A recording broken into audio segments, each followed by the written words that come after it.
Hey guys, how's it going? It's 8-Bit Eric. Welcome back to the channel. So exclusives is the word of the day that I hear all the time in my live streams. I hear people just talking about, when are we going to see some more next gen exclusives on either the PS5 or the Xbox Series X. It's been a slow drip feed. Every game out has been almost like a cross-gen title for the most part. But now we have an interesting story. CEO of PlayStation, Jim Ryan, has come out on record to say something pretty interesting, which sounds like some pretty good news for PS5 owners. So let's get right into it. Jim Ryan says PlayStation has been quietly investing in PS5 exclusives. So the Sony Interactive Entertainment boss claims the PS5 generation will have more exclusives than ever before.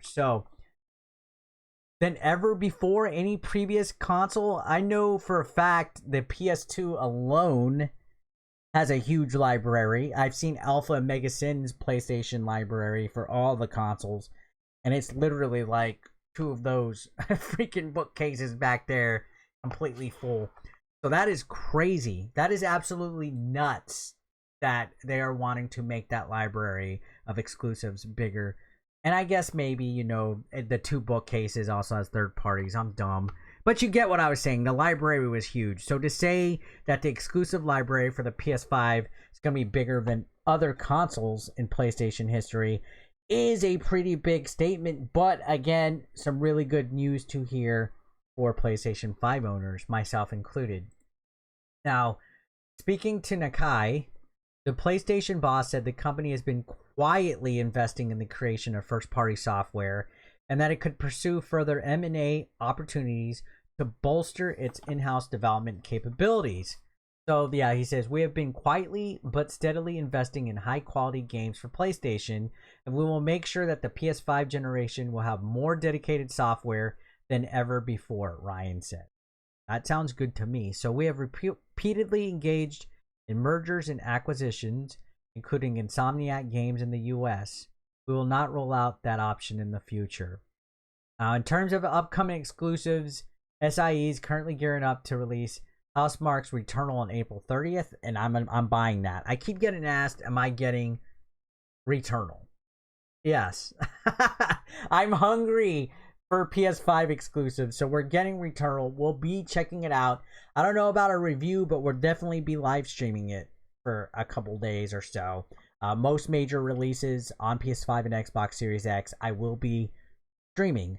So make sure you tune in Monday, Wednesday, and Fridays at 10 p.m. or 9 p.m. Central Time for me when I go live. Now, continuing on, this also mentions Insomniac's Ratchet & Clank Rift Apart in June. So these are the two upcoming exclusives. So we got some time. Now, Guerrilla's Horizon Forbidden West is slated for release in late 2021, and God of War Ragnarok was announced with a brief teaser last September for release this year, although nothing more has been heard of Santa Monica Studios sequel since, and I think that's going to be delayed. I hate to say it. I think that's going to be delayed. Now, in February, Gran Turismo 7's release date was delayed from this year to 2022 due to COVID-related challenges experienced by the developer Polyphony Digital. Naughty Dog is also reportedly developing a remake of the original Last of Us, which we talked about that. We're not getting a Days Gone sequel because of that. Now, PlayStation recently closed its oldest first-party developer, Sony Japan Studio, but Ryan told Nakai that the company remains committed to the Japanese market. He said, it's important for us to provide software that fits the Japanese gaming community, and PS5 has included a lot of software from Japanese developers since its early stages. We'll continue to strengthen our ties with Japanese developers and release content for PS5 that fits the Japanese market. So it sounds pretty standard, pretty cut and paste. Yeah, of course they're going to be in Japan. They have a freaking foothold of it.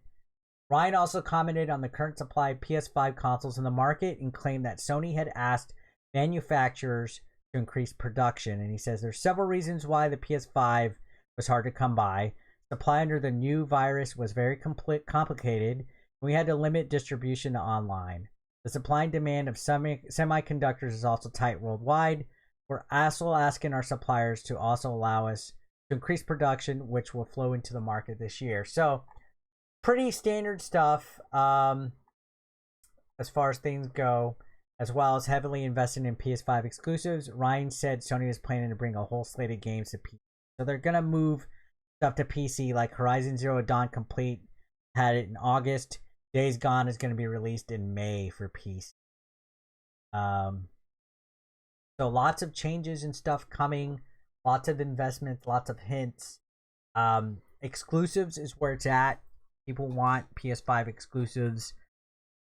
So Jim Ryan is adamant about giving it to you. It's gonna happen. PlayStation has always been pretty good when it comes to exclusives compared to Xbox. Now Nintendo ain't no slouch either on the exclusive front. But Xbox has kind of always struggled, but they've made some acquisitions like ZeniMax recently that could lead to some big stuff. And PlayStation seems to be making some moves as well, albeit they kind of, with MLB The Show being on Xbox now, especially being on Game Pass, they kind of had a couple stumbling blocks, but, they can always start doing some of the play it first on PlayStation, timed exclusives that they've always had. And I'm sure there's studios that are making games right now that we haven't even heard about that we're going to see at E3. We're going to be awestruck. Some of these games, again, that they mentioned, Horizon Forbidden West, I'm definitely looking towards that one. Returnal, I'm picking that one up day one. It just looks pretty cool. It's a new IP as well. I'm hoping it lives up to the hype. I don't want it to die down very quickly like Cyberpunk did or even Outriders did. Even though those weren't exclusives at all, but you know what I mean, these games that get hyped up on arrival and then they just kind of like die within a week or two. And then of course Ratchet and Clank looks like a fantastically beautiful game. I remember seeing the gameplay footage during the showcase.